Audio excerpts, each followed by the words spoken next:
Hi, first and second graders. Today we're going to hear a book about habitats, mountains, written by Catherine Sill and illustrated by John Sill. Same last name. I wonder if they're brother or sister, or maybe they're a married couple.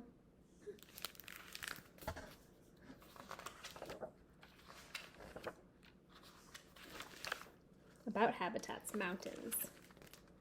Mountains featured in this book. So there's some mountains. Let's see if there's any mountains near us. Mount Rainier is featured in this book. That is close by. The Olympic Mountains, which are up in Washington, the state just north of us. So there are a couple of mountains, the Cascade Mountains. So the mountains that come through Oregon are part of the Cascade Range.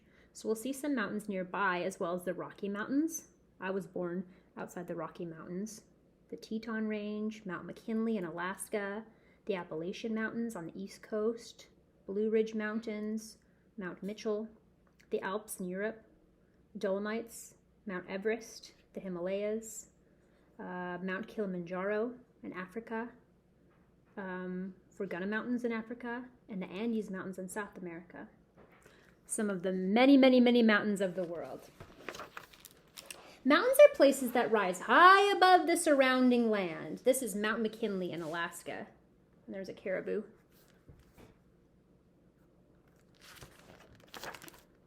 Most mountains are in groups called ranges. This is the Teton Range. There's lots of mountains that are together. There's a trumpeter swan.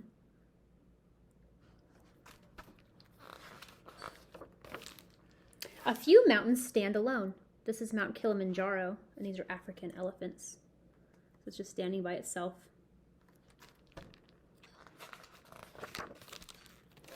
The lower slopes of mountains are warmer than the cold, windy mountaintops. We know about that when we learned about the zones.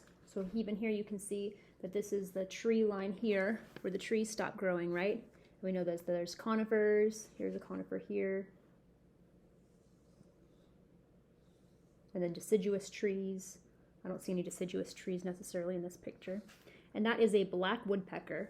And these are the Dolomites mountains.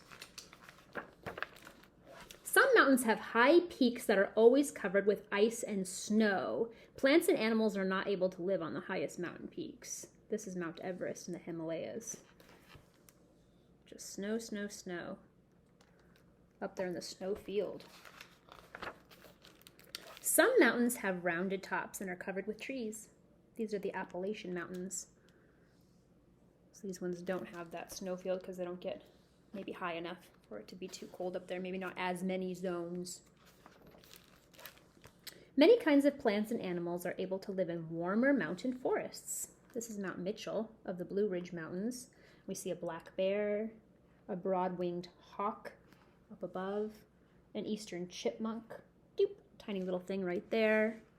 We see a black-throated green warbler bird, a woodchuck right there, a flame azalea, and mountain laurel.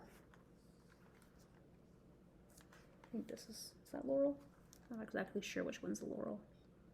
Well, those are some of the creatures that can live on a mountain. Some mountains are steep and rocky. These are the Andes Mountains. And this is an Andean condor. Big condor bird. They live way up there. Plants and animals living on steep, rocky mountainsides have special ways of surviving. This is the Alps. And this is a parsley fern wall creeper bird. Wall creeper. Looks like it has a little spider that it's eating.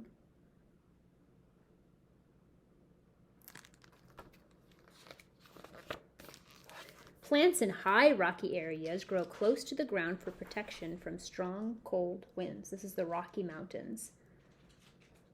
And this is a moss campion, an American pittit.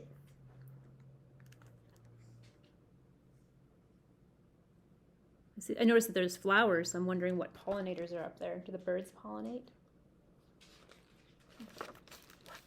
Many animals have special feet that help them move safely on the mountain rocky sides. This is the Rocky Mountains again, and these are mountain goat. That was something that I loved to do when I was a kid, is go up in the mountains where I lived, and we would sometimes see these mountain goats. They're amazing climbers, and they don't really fall off. They're just And they can climb right up the sides of mountains. They're pretty amazing. Mammals that live high in the mountains have thick fur coats that keep them warm. In the Himalayas, there's a snow leopard. We don't have snow leopard around us, but you can find cougars or mountain lions. Some animals sleep in dens through the cold winter months, like in the Olympic Mountains up in Washington. This is an Olympic marmot. And I know in kindergarten, when I was teaching kindergarten, we learned a lot about the animals and what they do in the winter. I know that some of them hibernate, some of them migrate, some of them adapt. Others migrate to warmer places farther down the mountain.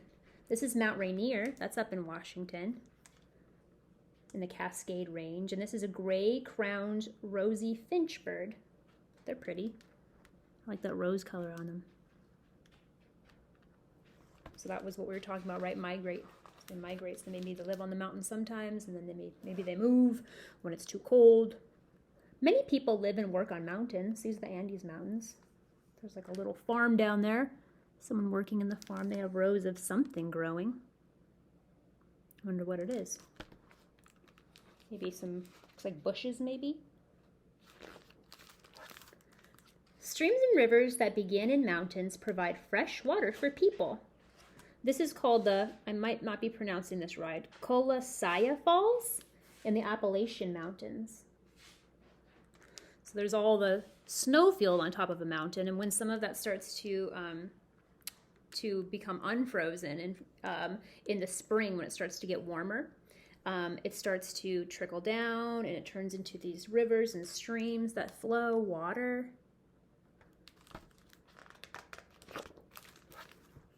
Mountains are important places that need to be protected. This is the Virunga Mountains, and that's a mountain gorilla. Lots of animals need the mountains and the forests on the mountains to survive. That's their habitat. If we take your habitat away, they can't survive elsewhere, often because that's where their food is. That's where their protection is.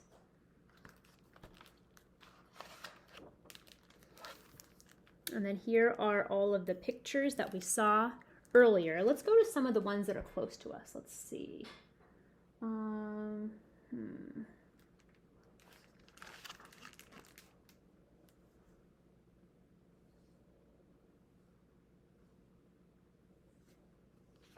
Appalachians. Here is the one from Mount Rainier. It says, animals that live on mountains can protect themselves from the worst weather by moving from place to place to find food or shelter.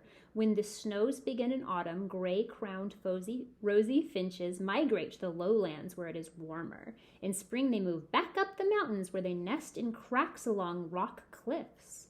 Gray-crowned rosy finches nest on high mountains in western North America, including Mount Rainier, a dormant, that means inactive, volcano on the Cascade Range. That's close to our home. Here's the marmots that are in the Olympic Mountains, also nearby us, up in Washington. Many animals in the high mountains cannot find food in winter because the plants they eat have died back or are covered with snow.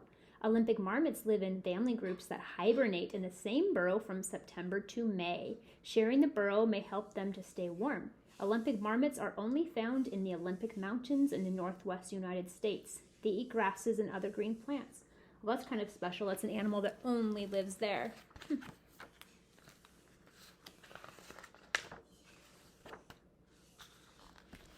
The end. So hopefully, after listening to this book, it might help you think of some ideas for your own animals that you'll be creating for your volcanoes.